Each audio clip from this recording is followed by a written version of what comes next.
Hello, welcome back to GO2. After watching the presentation on the Pixel Series 10 phones, I decided I was going to pass this year on the Pixel 9 or Pixel 10 Pro and the Pixel 10 Pro Fold. Since then, I've kind of reconsidered, so we're going to talk about that in this video. Let's go. So if you watch the presentation at all, they kind of lean on the popularity of the host, Jimmy Fallon, instead of the actual phones themselves. Even during the video, it was more about him than the phones. And what I mean by that is they really never showed any close-ups of the Pixel 10 Pro series phone or really the Pro phones themselves. That is just absolutely stunning. I love it. I want to frame it. Yes. Yes. Yes. This year, the biggest excitement was based on the standard Pixel 10 because of that added third camera and increased battery size basically on all of them. But for me, I was just totally underwhelmed. And you could tell the fakeness really in Jimmy Fallon's presentation. His rants at times, such as IP68. IP68, water and dust protection. I knew it was going to IP68. Let's go.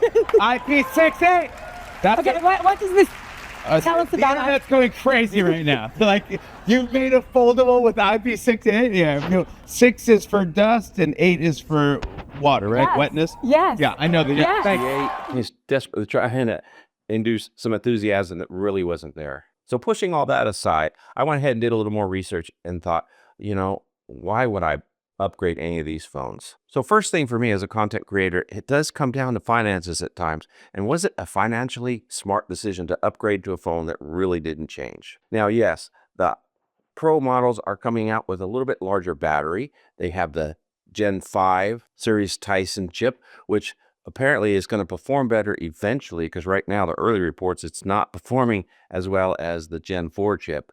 But of course, that seemed to be a repeat from previous years because they said the same thing about the 3 and the 4. So I'm really not worried about that. They'll get that tuned in eventually if they haven't already. But when it comes to the cameras and other hardware, it's pretty much the same phone.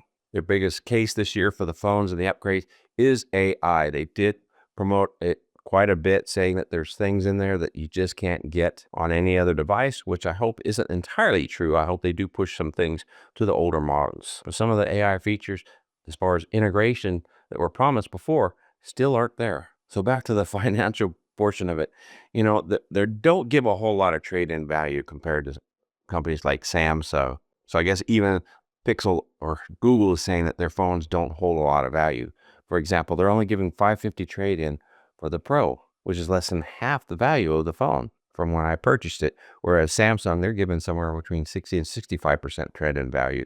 So that's quite a bit of difference. So $550 for this one, leaving me with a balance of $550 if I was to trade it in. And to me, it just was not worth it until I started researching a little deeper and realized that they are throwing in a year's worth of Gemini Pro with that purchase, and that is a $250 value. So I use Gemini on all my devices. So in other words, you purchase it once and you could use it on any Android device that you have.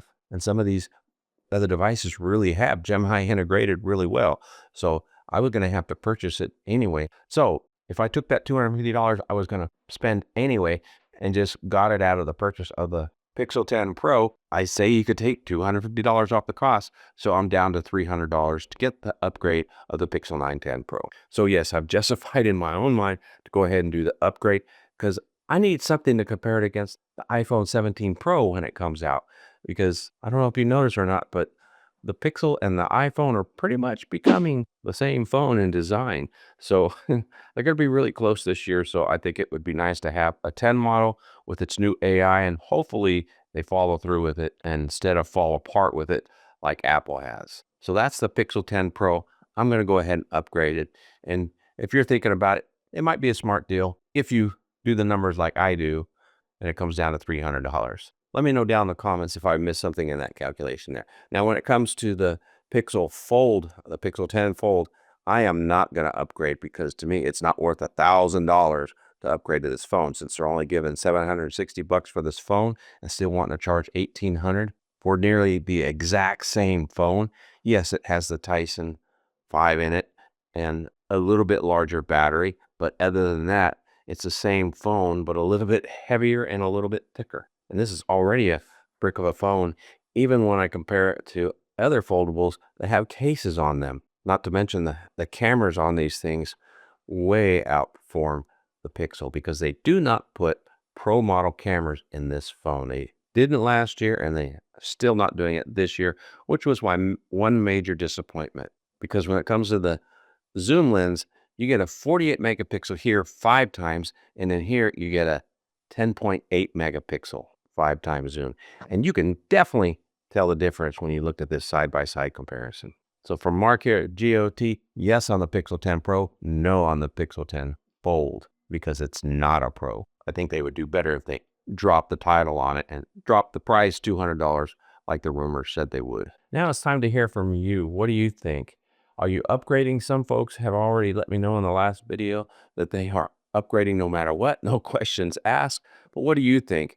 Have you crunched the numbers like I have? Does it make any sense to upgrade to the Pixel 10 Pro? Or are you getting your first foldable with the Pixel 10 Pro Fold? If you want to hear my first impression after the event, check out this video here. And don't only watch that video, check out the comments down below, see what people are saying. And let me know if you want to see some comparisons of this Pixel Fold against some of the other top foldables. Thanks for watching. Until next time, have a wonderful day and God bless.